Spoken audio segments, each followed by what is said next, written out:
Dari mana Pak Romo tahu bahwa presiden itu seolah mencuri dari uang bansos lain untuk dibagi-bagikan? Anggota tim pembela Prabowo Gibran, Hotman Paris Hutapea, mencecar salah satu ahli yang dihadirkan tim hukum TPN Ganjar Mahfud, Profesor Filsafat Frans Magni Suseno, seusai yang bersangkutan mengibaratkan presiden seperti pencuri bantuan sosial, bansos.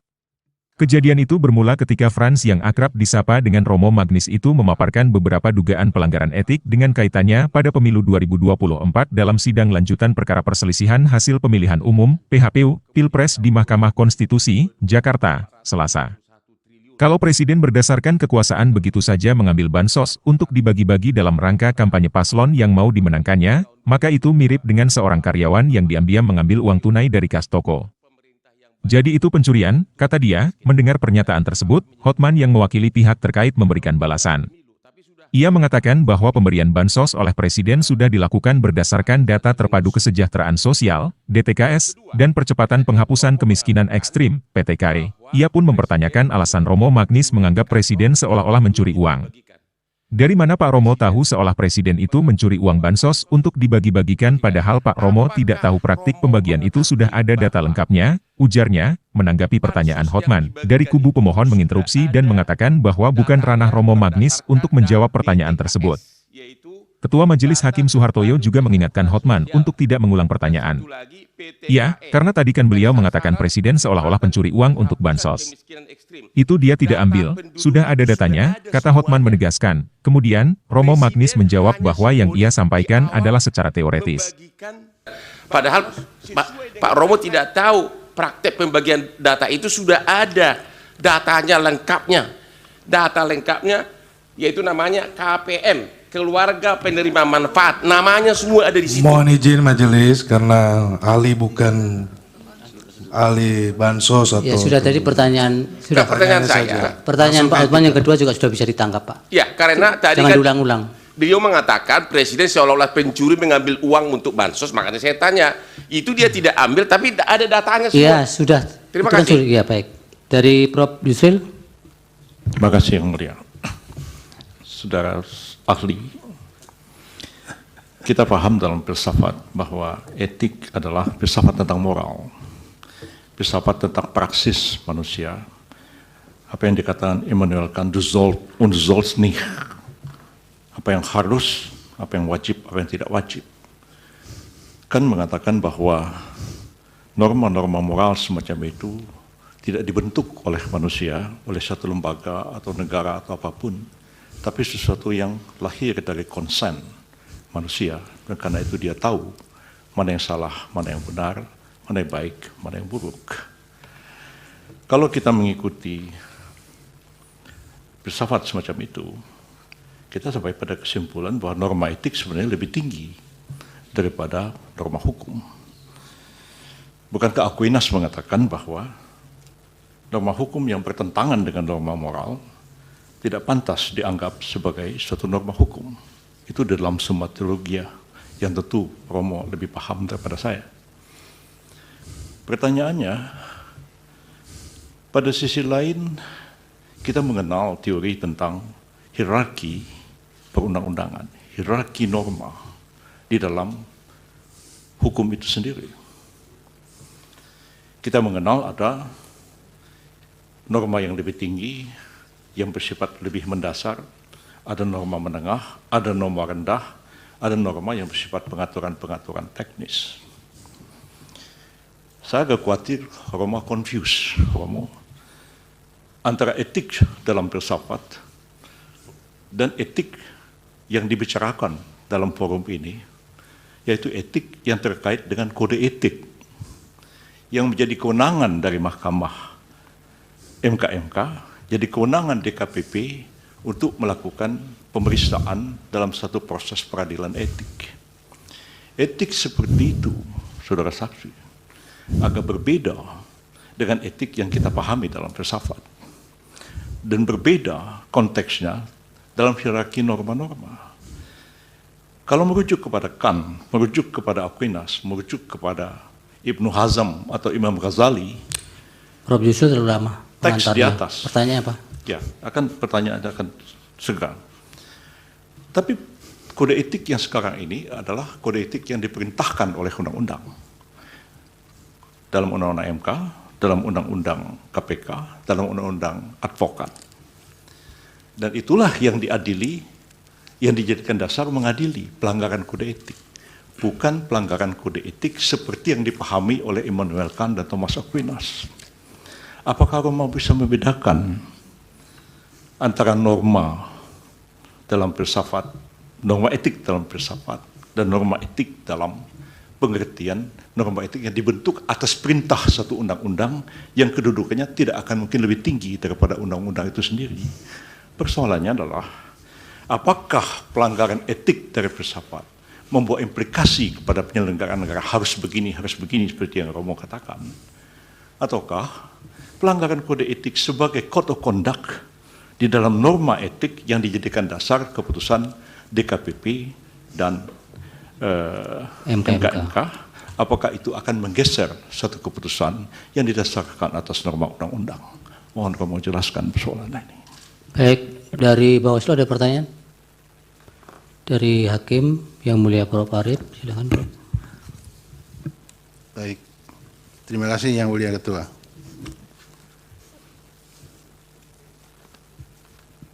Terima kasih ahli Romo Magnis yang sudah memberikan beberapa catatan di dalam proses penyelesaian PHPU Pilpres di Mahkamah Konstitusi. Sebetulnya banyak yang akan saya sampaikan, tapi kalau terlalu banyak kita berdiskusi kayaknya tidak elok ya. Maka saya singkat-singkat saja begini. Indonesia itu adalah negara yang mempunyai karakter tersendiri, baik dalam berhukum maupun berdemokrasi. Karakter itu melekat pada ideologi yang dipilih oleh bangsa Indonesia. Sehingga hukum dan demokrasi di Indonesia saya sebut berkarakter Pancasila. Itu yang pertama. Kemudian karena itu, maka di Indonesia secara semestinya dan solen itu harus dijunjung tinggi rule of law sekaligus rule of ethic. Saya juga teringat kemudian ada semacam pepatah begini, law without ethic, kemudian ethic without religion. Nah sekarang kaitannya dengan persoalan konkret. Bagaimana berhukum dan berdemokrasi di Indonesia dengan acuan-acuan ideologi dan filsafati yang demikian ini. Terima kasih Romo. Silakan Romo dijawab. Terima kasih. Pertama mohon perhatian bahwa otak saya berumur 87 tahun. Berarti belum tentu saya Ya, masih semaksimalnya Romo masih bisa. ingat semua pertanyaannya. Kalau saya mulai dari belakang, tentu saja bagi Indonesia etika, kesadaran akan nilai sejak permulaan merupakan salah satu unsur yang mempersatukan suatu masyarakat yang amat majemuk.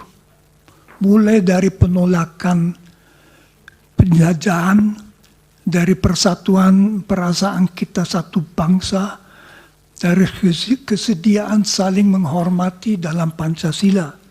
Jadi etika memang amat penting dan tentu juga harus terlaksanakan dalam rangka hukum. Lalu pertanyaan, apakah ada perbedaan antara etika dan etika di dalam rangka hukum? Tentu saja tidak. Tetapi suatu ketentuan etis yang tidak dirumuskan dalam hukum memang tidak bisa ditindak oleh yudikatif, oleh para hakim sistem yudikatif suatu negara itu. Itu menjadi unsur untuk menilai unsur bagaimana kualitas seseorang atau juga suatu lembaga dinilai. Dibantu kalau suatu bidang merumuskan kode etik. Karena lalu kode etik itu merumuskan dalam poin-poin yang relevan hal-hal yang perlu diperhatikan. Jadi memang pelaksanaan para hakim dalam sistem yudikatif mesti atas dasar undang-undang. Di situ muncul pertanyaan yang di Jerman muncul keras sesudah runtuhnya Hitler. Apakah hakim boleh mendasarkan diri pada suatu ketentuan hukum yang harusnya diketahui ya. Tidak berarti ada susunan resmi tidak boleh dipakai. Ada hakim yang sesudah Perang Dunia Kedua dihukum karena menjatuhkan vonis atas dasar hukum yang berlaku, misalnya hukuman mati. Jadi masalah hukum kodrat itu sudah over. Sekurang-kurangnya kita mempunyai hak-hak asasi manusia yang sekarang juga ada dalam undang-undang dasar kita. Diharapkan bahwa disadari bahwa etika tidak boleh dilanggar. Bagaimana itu masuk dalam hukum, ini oleh ahli etika tentu tidak bisa dikatakan. Mengenai bansos, saya tidak mengatakan apapun tentang yang dilakukan Presiden Jokowi. Saya melakukan kalau seorang presiden yang sebetulnya tidak mengurus langsung kementerian, mengambil bansos yang sudah disediakan di situ untuk kepentingan politiknya, maka itu pencurian. Apakah itu terjadi di Indonesia? Bukan urusan saya bukan ahli mengenai hal-hal itu. Saya hanya melihat kasus secara teoritis. Tetapi misalnya kalau dibagikan tanpa memperhatikan bahwa itu untuk para fakir miskin, ya itu saja sudah susah. Lalu mengenai dampak kalau pernyataan pelanggaran etika oleh mahkamah majelis kehormatan diabaikan. Tentu saja itu memberi kesan bahwa asal ada kekuasaan, maka bukan hanya etika tetapi juga hukum tidak perlu diperhatikan. Jadi penguasa bisa mengatakan abaikan saja. Itu dengan sendirinya memperlemah sekali struktur negara seperti negara hukum. Indonesia itu adalah negara hukum dan mengabaikan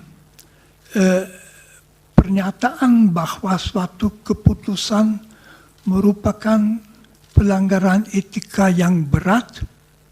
Saya dari sudut etika hanya bisa mengatakan merupakan sendiri pelanggaran etika yang berat, dan kalau masyarakat mengalami bahwa etika secara berat bisa dilanggar demi suatu tujuan politik, dengan sendirinya faham mengenai penguasa yang melakukan itu akan turun, akan ditaati karena dia berkuasa.